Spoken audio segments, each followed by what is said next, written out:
Commissioner તેમજ વહીવટી વિભાગ તરફથી સુરતમાં ભવ્ય તિરંગા યાત્રાનું આયોજન કરવામાં આવ્યું. સુરત મનપા, સુરત પોલીસ કમિશનર અને વહીવટી તંત્ર દ્વારા સુરતમાં ઇતિહાસની સૌથી મોટી ભવ્ય તિરંગા યાત્રાનું આયોજન કરવામાં આવ્યું છે. આ યાત્રા 10 ઓગસ્ટે સાંજે 6 વાગ્યે વાય જંકશનથી લાલભાઈ કોન્ટ્રાક્ટર સ્ટેડિયમ સુધી યોજાશે.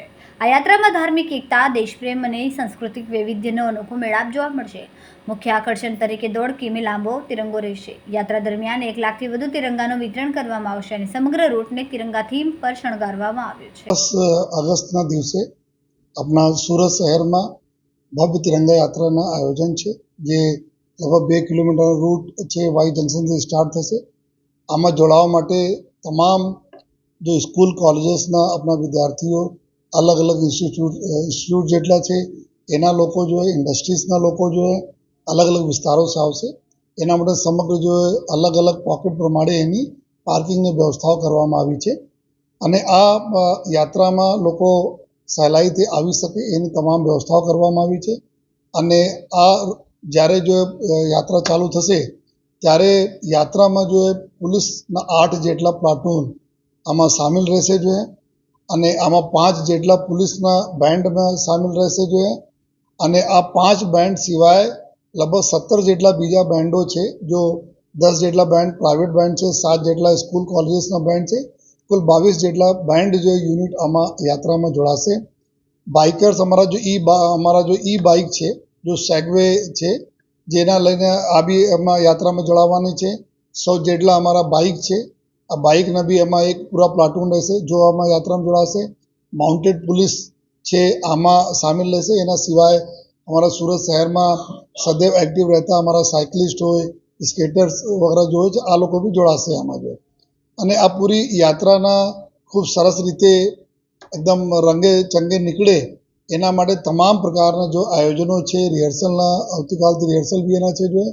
આ પૂરી યાત્રા ત્યાંથી સ્ટાર્ટ થશે અને પછી જ્યારે પૂર્ણ થશે જો લાલભાઈ કોન્ટ્રાક્ટર સ્ટેડિયમમાં, તો કોઈને કોઈ તકલીફ નહીં થાય, કોઈને ઘર જવા માટે બી તકલીફ નહીં થાય એવી વ્યવસ્થા કરવામાં આવી છે જો.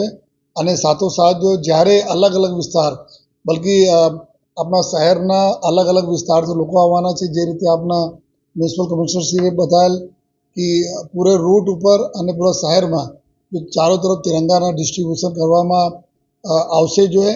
સુરત શહેરમાં ભારત સરકારશ્રી અને ગુજરાત સરકારશ્રીના માર્ગદર્શન હેઠળ તિરંગા યાત્રાનું ભવ્ય આયોજન કરવામાં આવી રહ્યું છે.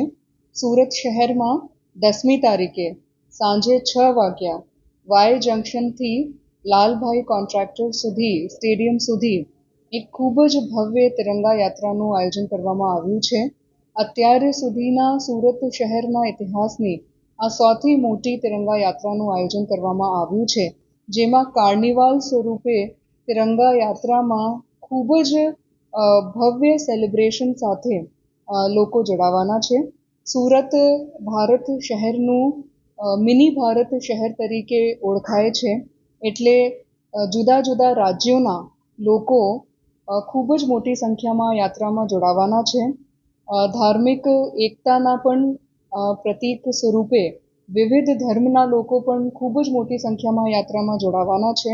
સુરત શહેર ઇકોનોમિક કેપિટલ છે, એટલે ખૂબ જ મોટી સંખ્યામાં ઇન્ડસ્ટ્રીઝના લોકો પણ આ મોટી યાત્રામાં જોડાવાના છે. એમની યાત્રાની વિશેષતા એ રહેશે કે ખૂબ જ રંગબેરંગી યાત્રા થવા જઈ રહી છે, જેમાં 20 જેટલા મોટા મોટા મેસ્કટ્સ, પોલીસના બેન્ડ્સ, પોલીસના જો ગ્રુપ્સ છે એમના સાથે જુદા જુદા અહીંયાના જો પ્રાઇવેટ બેન્ડ્સ છે, જેવા કે લેઝિમ, વોરા સમાજનું બેન્ડ, અલગ અલગ સમાજના બેન્ડ, અહીંયાના જો ટેલેન્ટેડ આર્ટિસ્ટ છે એ પણ ખૂબ જ મોટી સંખ્યામાં બેન્ડ સાથે જોડાવાના છે. ડીજેમાં દેશભક્તિના જો ગીતો છે એમના સાથે લોકો જોડાવાના છે. રંગબેરંગી કલરફુલ ડ્રેસીસમાં ભારત દેશના જુદા જુદા જો મહાપુરુષો જેમના કારણે ભારતને સ્વતંત્રતા મળી છે એમના જુદા જુદા જો ડિસ્પ્લેસ છે એ આમાં થવાના છે. 12 જેટલા કલ્ચરલ સ્ટેજીસ સમગ્ર યાત્રામાં બનાવવામાં આવી રહ્યા છે, જેમાં ભારત દેશના જુદા જુદા રાજ્યોના સાંસ્કૃતિક પ્રદર્શનના પણ કાર્યક્રમો કરવામાં આવનાર છે. દિવ્યાંગ બાળકો અને લોકો પણ આ જો કલ્ચરલ સ્ટેજીસ છે